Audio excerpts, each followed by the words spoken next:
રાજાની હવેલી સોનાની ને રૈયત માગે રોટલો એટલે કે રાજાની હવેલી સોનાની હતી, બહુ બધા પૈસા હતા, સોના ચાંદીમાં રાજા રમતા હતા, પરંતુ તેની જે જનતા છે તે હંમેશા સંઘર્ષ કરીને બે ટાઈમના રોટલા શોધીને જ રાત્રે સૂતા હતા. અને અત્યારે એવી જ હાલત છે. જનતાના આશીર્વાદ લઈને દિલ્હીના ગાદલે બેઠેલા આપણા પ્રતિનિધિઓના ભાગ્ય તો એવા ઉઘડ્યા છે કે જોતા જ રહી જવાય. ગરીબ માણસ તેલના ડબ્બાના ભાવ પૂછીને પાછો વળે છે, ગેસના બાટલાના ભાવ સાંભળીને ચૂલો સળગાવતા પણ ફફડે છે. ત્યારે બીજી તરફ અલીબાબાની ગુફામાંથી ખજાનો નીકળ્યો હોય તેવી રીતે આપણા સાંસદની સંપત્તિ વધી રહી છે. નમસ્કાર, આપ જોઈ રહ્યા છો ચક્રવાત ન્યૂઝ. હું છું આપની સાથે નિધિ. ચક્રવાત ન્યૂઝ. હવે મને તો એમ જ થાય છે કે નોકરી ધંધો મૂકી દેવાય અને નેતા બની જવાય, કારણ કે 5 વર્ષમાં માલામાલ તો બની જવાય ને.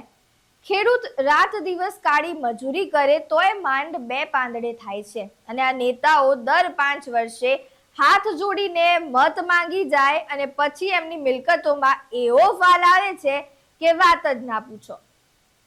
એડિયાના આંકડા જુઓ તો આંખે અંધારા આવી જાય. કોઈની મિલકત 700% વધી તો કોઈની 1000% વધી ગઈ છે.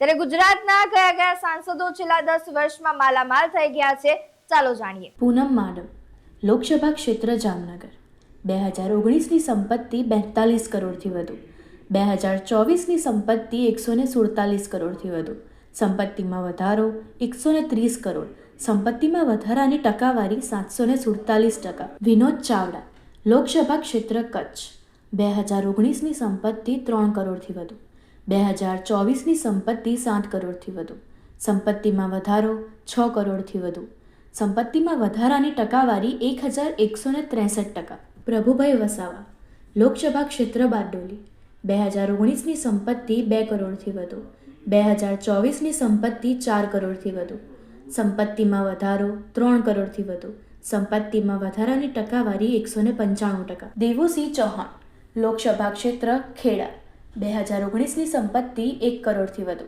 2024ની સંપત્તિ 3 કરોડથી વધુ, સંપત્તિમાં વધારો 2 કરોડથી વધુ, સંપત્તિમાં વધારાની ટકાવારી 271%. જશવંતસિંહ ભાભોર, લોકસભા ક્ષેત્ર દાહોદ, 2019ની સંપત્તિ 2 કરોડથી વધુ, 2024ની સંપત્તિ 4 કરોડથી વધુ, સંપત્તિમાં વધારો 2 કરોડથી વધુ, સંપત્તિમાં વધારાની ટકાવારી 146%. રાજેશભાઈ ચુડાસમા, લોકસભા ક્ષેત્ર જુનાગઢ, 2019ની સંપત્તિ 1 કરોડથી વધુ, 2024ની સંપત્તિ 3 કરોડથી વધુ, સંપત્તિમાં વધારો 2 કરોડથી વધુ, સંપત્તિમાં વધારાની ટકાવારી 349%. સરકાર કહે છે કે દેશ બદલાઈ રહ્યો છે. સાચું છે, દેશ ચોક્કસ બદલાઈ રહ્યો છે. ગરીબ મફત અનાજની લાઈનમાં ઊભો રહીને આત્મનિર્ભર બની રહ્યો છે, અને નેતાઓ એસી ગાડીઓના કાંચ ચડાવીને નોટોના ઢગલા ભેગા કરી રહ્યા છે.